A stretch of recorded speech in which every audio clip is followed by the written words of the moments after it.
already obsessed with late boomer. I don't know why I keep saying late boomer. I think it's a straight Freudian slip where I keep saying late boomer. That's why I even wrote in the chat late boomer. I meant to write late bloomer, but then I messed up.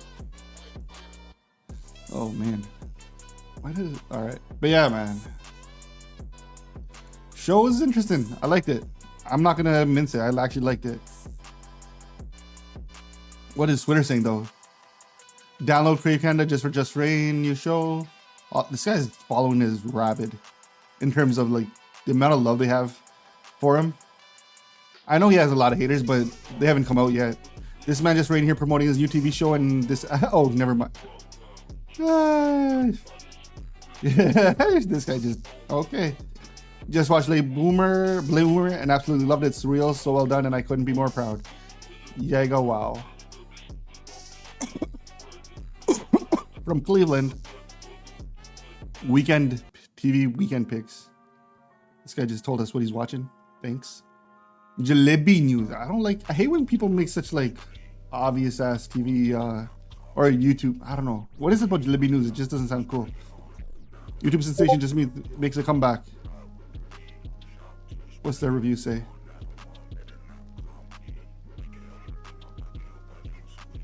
Their review is cancel, man. I hate when they ask me, can I notify you? I gotta turn Twitter notifications off. These things are gonna kill me. Accessibility notifications. There we go. Enable taskbar flashing, community activity alerts, message. Yeah, disable all notification sounds. Yeah, I think I'm gonna just disable them for now. YouTube sensation Jus Reign, aka Jus Reign, makes a comeback. Star YouTuber Jus Reign, known as Jus Reign, with nearly 500,000. Reign was comedy sketches, but he believed he needed a fresh creative challenge. Despite his massive fan following, successful YouTube channel, he believed YouTube wasn't the ideal platform to share what he wanted to share. I think this guy just quoted that for an interview. Putting on internet fame was due to pressure it brings from online fame. To believes that his relationship with the online world has evolved now that he is in his mid-30s. Bruh, I watched episode 1. What you think? Were you cancel cultured or no? This shit was ass. I can read the asterisks. I thought I was alright. I wrote a review for Boz. Boz said they're gonna post my review on Monday.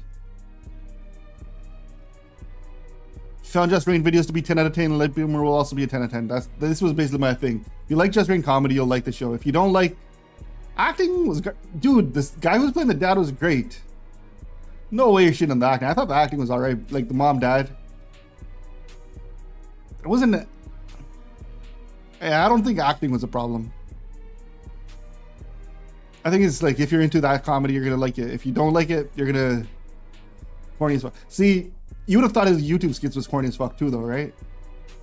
See, if you thought that YouTube stuff wasn't your thing, like whoever plays his dad I thought was a pretty good character. Sister didn't really do much. She was just there. I don't know who she is, but mom's alright.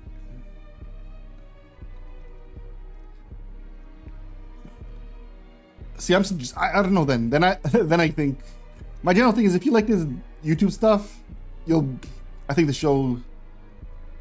I don't know. What is it? I didn't think the acting was it. I could see it being corny. If you want to call it corny, I can like see where you're coming from on that, but. I almost felt like I was being memed though, because he's like, did you see? You only saw episode 1. Episode 2, he's talking more of it's a YouTube show. Yeah, episode 2 being a YouTube show. Oh, you think it belongs on YouTube? Not great. I mean, have you ever watched Letterkenny? Letterkenny's could be like, I can see people saying the same thing. It's where it feels like a YouTube thing, but might just be low budget. Ah man, I haven't really given a review. My review is simple. I liked it. That was my review. I'm gonna continue watching it. The show wasn't off-putting where I'm not gonna watch it. I liked it. Lil Dicky vibes. I don't know what that is. Lil Dave show. Oh, I haven't watched Lil Dave. I know his show. I know what you're talking about now. I haven't watched it. You know what show it gave me vibes of? There's a show on Netflix called something Mobeen. You only doing it for views? No, man. I'm honest. I swear to God, I'm honest. I've been nothing but honest. I'm the most honest person you will find in this world. I honestly did not like it, I would openly say, yo, I hated that shit. I'm the most honest human being out here. There's never been a situation where I've de-influenced myself. I think the show has potential. I really do. It reminded me of that, what's that Mobeen show name? Man Like Mobeen. Man Like Mobeen. This guy's show. It was on Netflix. I thought this was funny too. I was on an airplane when this came on and I was just like... See, that's the thing, right? The Gordora scene is either going to make or break the show for a lot of people. That's the most like controversial thing he did. I think he did it on purpose to get it right off the thing. The Sunny character was the worst. And the Gora. The Gora was kind of annoying. Gora's still kind of annoying. I'll give him that. That's the one that I didn't really vibe with. Sunny character, he's your Brampton mans. He had to put a Brampton mans in this show, man. Sunny was a Brampton mans. He was just like, yo, I'm gonna throw a Brampton mans in this show just to... I swear, Brampton mans was done properly. Your family's everything, man. This guy, I don't know. I'm optimistic. I'm optimistic too. I think this show has potential. Here's my thing. If it's enough for you to watch episode 2, you like it. You can't be like, yo, I watched both episodes. Where you see it, I got my places, man. It was on Crave, but it's all probably on All Punjabi IPTV. Yeah, it's on Crave. Crave is like a Canadian Netflix, which is really not done after. So you're not done after episode 1, right? So you're gonna go watch episode 2. That means it wasn't that bad. That's my criteria. I mean, obviously I'm gonna say, yo, y'all should get... Nah. Oh, you're done after episode 1? Okay. You're saying you're done. You're confusing me, man. I saw them both at like midnight. I watched episode 1 at lunch and then I saw episode 2 before I turned it on. Episode 2 was a lot more just YouTube-y. Episode 2, I felt personally attacked. Because it was just like, I felt like it was mocking YouTube culture. Which, it was like mocking the guy who sits in front of a camera and talks shit. Which is what I'm doing now. So I'm totally in that whole... I could totally see this being a friggin' show making fun of like a 30-year-old YouTuber. Just got the first 2 episodes of the series and I love it. Well written, so different, and the kind of smart comedy we need. I guarantee you Dixie is gonna watch episode 2. He's shitting on it now openly. It's a 20-minute watch. Everyone's gonna end up watching episode 2, or they're gonna wait for like the next controversial episode. Like, yo, you see that shit? Everyone's waiting for it to be. Everyone loves a good train wreck or fire. This was a scene that this Gordora scene was the only one I was kind of like, I don't know. It's gotta get Khalasa ni Dixie. I hope his boy Waleed is in it. I felt like he did a lot of this stuff right off the bat just to kind of, you know, when he dropped off, what was it? His like YouTube thing is when he started doing, he had that one viral video where he had like a dildo and then everyone just like went at him like, yo, what the hell are you doing? I feel like Babu's even gotten, the fact that he did that scene makes me think he's just kind of like over people criticizing him and stuff. Cause he used to be, I heard he wasn't a fan of like, he didn't like people coming up to him about these kind of things. This was very YouTube-y. But this is the scene that's gonna like, I'm waiting for UK guys. Once the UK guys see this scene, they're gonna just flip. It's interesting that he put it in a Gordora. He shouldn't have had his rant about calling Gurusa without... Yeah, I can see this being the thing that gets people irked. But I think he put it in intentionally just to kind of say, I'm not... Like when he said the whole thing, like, why do we have so many good ones? I'm like, oh, this is hurting my sensitivities, but... I don't know, people not sensitive. There's definitely a sensitivity around it, but I don't blame people for being however they feel about things. I just didn't really like irk me enough to say I hated it. Clearly it hurt Dixie, no. I don't know, some of this stuff I just feel like, are you adding it for value's sake? But like knowing a bit about how he grew up and stuff, he grew up in a very Buntik circle kind of thing to a degree. I don't want to say Buntik circle, like I don't know him that deep, but he's like, he used to do a lot of Rag, Tabla, Kirtan programs. And so I'm sure he was that, like I always thought this was just kind of like his extension of he's pretty deep in that side of life, but he also wants to be like normal, not normal, but very Western. I don't know what the word is. I guess normal, but normal makes it sound weird. It's not like autobiographical. It is a show. It is a show, but you can definitely see connections. Like, I'm sure he didn't friggin' take dick pics and lose his laptop. That'd be hilarious if he did. But like the whole managing these two circles and like having like sings kind of around you. Like when I saw that Babu scene at the Gurdwara, there was a we need more who don't have pseudo sad percent. I know, yeah. So like that Babu scene in the Gurdwara, I almost feel like I know which sing he's alluding to. Not that he's probably alluding to one particular sing, but there's a sing from where he lived who's like very prominent on social media. And when I saw that scene, I'm like, oh, yo, he's talking about that guy. But obviously he probably is, and he's probably just making a general reference. Who? I feel like if I were to say it, it's like not, everyone would be like, what? I don't want to start a rumor. He's a very prominent older Nahang Singh. I say Nahang Singh, but he's actually everything Singh.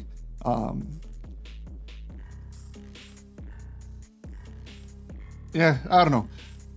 2 episodes in, I'm gonna keep watching it. Like everyone has that kind of person in the community, yeah. But he's not even like that crazy. That's the thing. So like it's definitely an over-exaggerated replication of like multiple things all like meshed and gelled together that I know. Or that I could see making that person, but that was the thing that got him in trouble last time with Shamshed and these guys. The real criticism comes is like, yo, the real actual criticism is he laughing with the community or at the community? And is he doing it at the expense of the community for white people? Or like the other communities to be like, yo, those guys are so. And I think that's what really bothers people is when they think he's making these memes and people laugh at them, they're like, yo. That was the criticism he's always got. It's funny that it's kind of the whole AK living in a brown family concept. I think so this is where AK and Jus Reign differ, or the forgiveness they get. People always thought Jus Reign was laughing at the community for outsiders to watch. Whereas like he was making videos not for brown people, he was making videos for white people.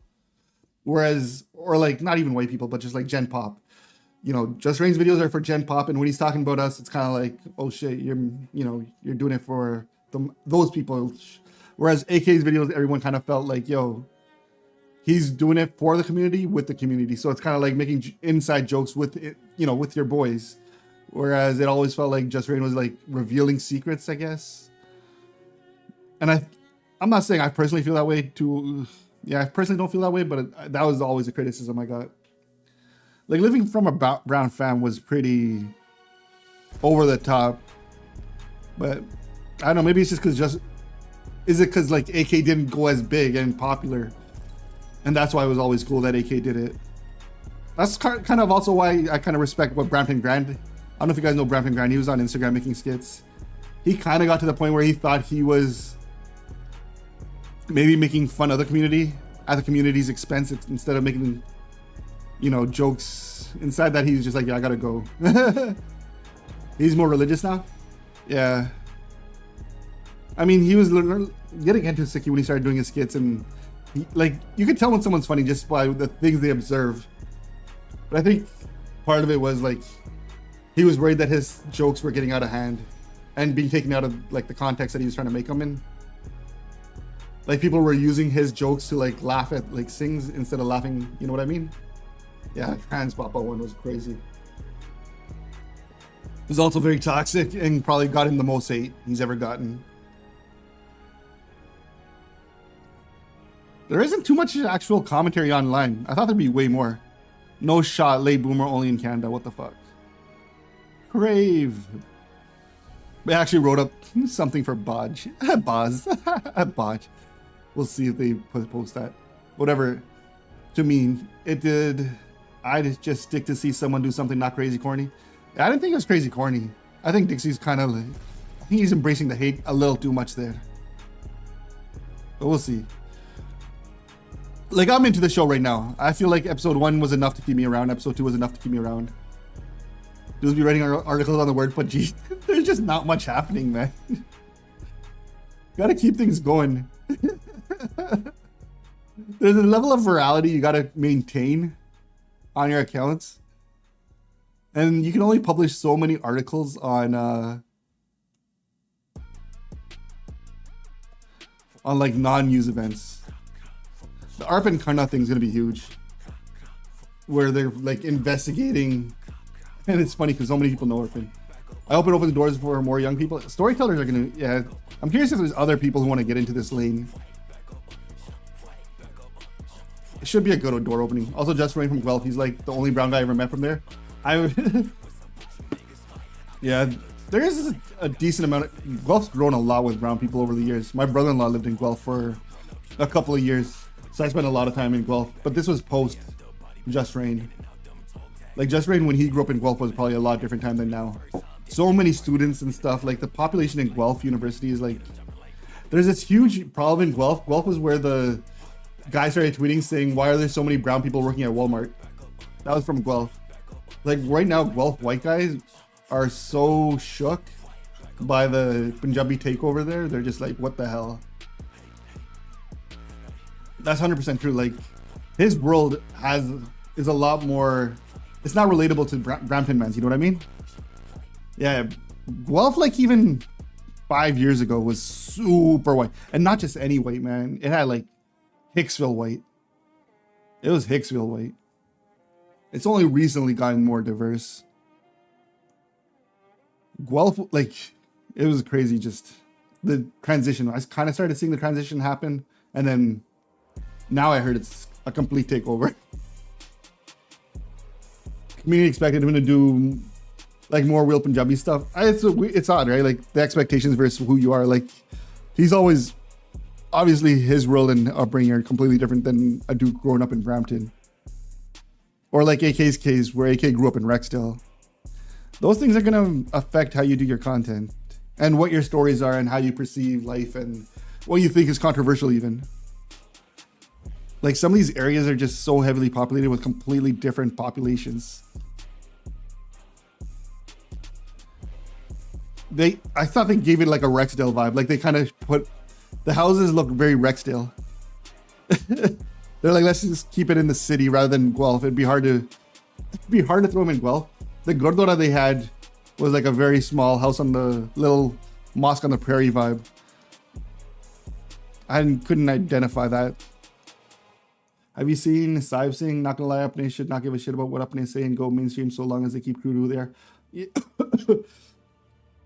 Devious is good friends with Superwoman. No, I don't know if you are. But yeah, I remember you mentioning that you know Saib Singh. He's from Fresno or something. Or you know his sister. I like Saib Singh. Saib Singh's really funny. And I think Saib Singh does a really good job of just like... But Saib Singh is so... He's from DC? Oh, okay. I thought you said you knew him, so I assumed he was like from Cali area. Okay, I thought he was a West Coaster. For whatever reason, I always thought he was a West Coaster. I didn't think he was East Coaster. I thought he was from like Portland or something. Lily just made bad creative decisions. I don't know if this is a hot take. I think Lily boosted her views early on. I don't know if you know anything about this or if I'm onto something, but I really think she boosted her views. I'm not saying she boosted them all the way to success, but between like 10,000 views, 10,000 subs to maybe 100,000 subs, I think there was a little bit of a boosting thing going on. I think there was a little bit of a something. Is someone else talking? I only see myself. Yeah, this is where it gets trippy, right? I'm on YouTube and I'm on Twitch, so you got conversations happening on both sides. You gotta look at the bottom left to see the... If you look at the bottom left in the screen chat, you'll see everyone. What's up, Gobi? Streamception, yeah, I'm all over the place. This is the thing that they say about like about multi-streaming is the chat becomes diluted, but I fuck with multi-streaming, man. I think all those guys had a very young audience, 10 to 14 years old, so that's like why she exploded. Yeah, I mean that's why Jagmeet exploded too, right? Let's not lose track of facts. all these politicians at one point were just like straight hitting up them young voters. Somehow she connected to like very young people. I never really understood Lily's hardcore rise up. I remember she was doing videos with AK and Jus Reign, and eventually I guess she just got a mainstream audience that fucked with her. So I don't got nothing negative to say about Lily like that, but I never really consumed her content like that either. Did you watch Jus Reign's show? Yeah, that's what we were talking about right now, man. Watched it. I thought it was good. I thought it was good enough that I'm gonna keep watching it. Someone earlier was saying that the acting was atrocious. I didn't really feel it, but I'm also waiting to see how the controversy over like this kind of scene comes up. I don't know why I'm so like fixated on trying to figure out which Gordora this is. This was not studio made. No way this is a studio. This is a real Gordora. You know it's a real Gordora because it has the real posters. These posters on the wall were all printed. I can't for the life of me figure this out though. I'm watching it after work. It was good, man. It was. If you like go babe. The simple thing I said was, if you like Jus Reign's comedy, you'll like the show. If you don't like his comedy, you won't like the show. Yeah. No, but I guess their criticism was this doesn't belong on Crave. This belongs on YouTube. I don't know if you like his other content, you'll like this content. That's basically what it's going to come down to. That's my overall take on it. Oh man. Anyone else have any final takes on that? Why am I? Yeah, if you F with his comedy, you'll F with this. You'll be like, yo, he's back. And I think he did a good job of coming back strong. What did I want to see?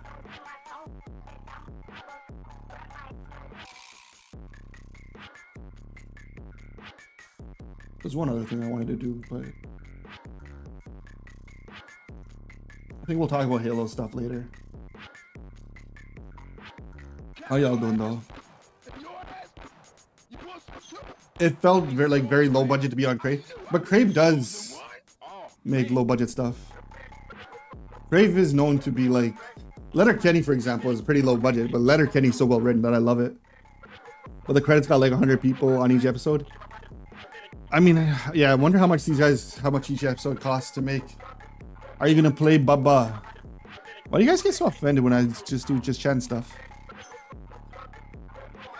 I'm sure if it was on YouTube, it would have blown up more. Yeah, because then you would have gotten like the world watching and... But like YouTube doesn't pay much. That's the sad reality of YouTube.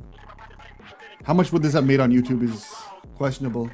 Versus Crave. I think he's getting a lot more funding from Crave to produce it than YouTube would have given him.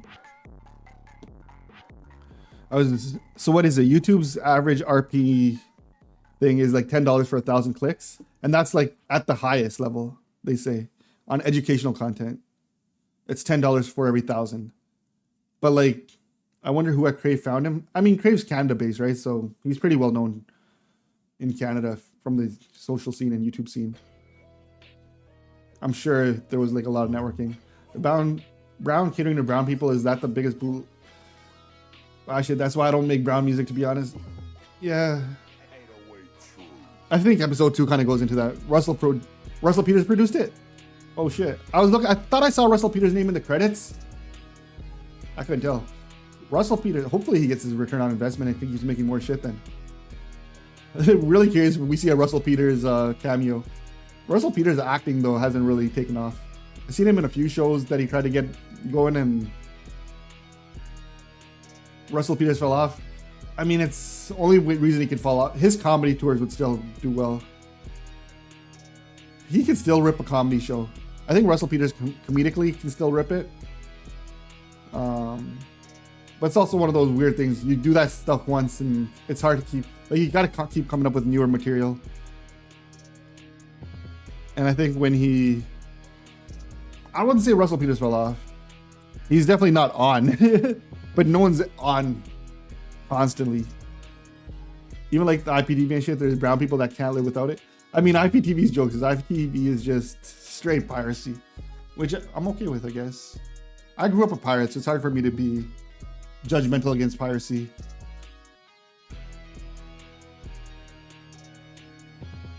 Yeah, he's in jiu-jitsu.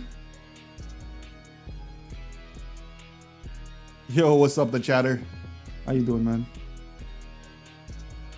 Yeah, Russell Pete. I just realized that there's a jiu-jitsu gym around the corner from me. These guys like leased out a full room from like this big rec center right beside my house. So I was like, yo, maybe this is. Now, I don't think he appealed to the younger people. Yeah, but I think Russell Peters could still do comedy for the older people if he wanted. I feel like I always had like a certain respect for what Russell Peters did, being, I guess, maybe because he was the first one. Like maybe if he just becomes like a roast comic, I don't know. I'm not telling him what to do, man. I think because I was that younger audience that grew up with Russell Peters, I was just like hard.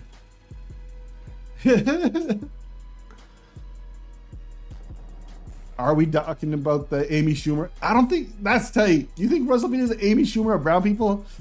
Oh man, that's some revisionist history. Come on. Punjabis don't need BJJ memberships. We grew up in a shady Punjabi school, empty classroom, and wrestled. No, you need the. You realize how bad organic Punjabi wrestling is until you get on the mats against someone who knows what they do, man. But yeah, part of my goals this year was to go to this gym that's right around the corner. I have nothing but love for Russell Peters, man. I am old. I know I'm old. I'm so old that I friggin' wrote the thing as late boomer. My dumbass couldn't even put. I'm so used to writing boomer that I wrote late boomer. Oh man, I'm gonna unfreeze my membership soon again. Nah, I did Brazilian Jiu-Jitsu for like 2 years. We wrestled in the thing. Like this new gym is so ridiculously close. It's like I used to walk by this place every time. I didn't know there was a jiu-jitsu like thing in it. That's hot. Nah, I was garbage though. I'm still garbage. I learned enough to like I learned enough on how to fight like a blue belt's armbar attempt. That's how good I got. That was like the peak. But then purple belts would like ragdoll me. I just have no cardio is what I don't have. First like full stand-up I remember bootlegging. Yeah, he inspired the whole YouTube movement, first YouTube comedian. His stuff got bootlegged onto YouTube. It wasn't like he put it on. Someone bootlegged his entire set on YouTube. And I remember when it first happened, this is a joke about, not even a joke, it actually happened where when that thing started going viral, people like confronted him about like, yo, you can't be making these jokes.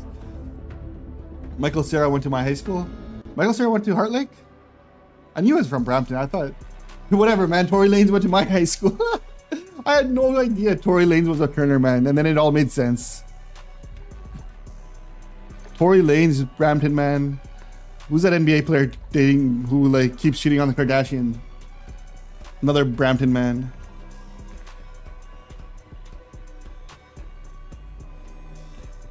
Wait, what? What we at? Brown people love fighting. I didn't study with Tory Lanez. We just Tristan Thompson. Yeah, Tristan Thompson. Brampton man's. No, I didn't go to school with Tory Lanez. Me and him went to the same high school. He just went there like 10 years later. Or 5 years later. 10 years? Probably 10 years later.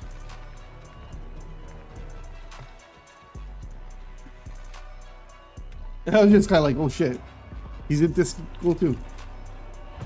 I had no clue that we had like that kind of. I would never have thought that. Yeah, he must have gone to Fletcher's.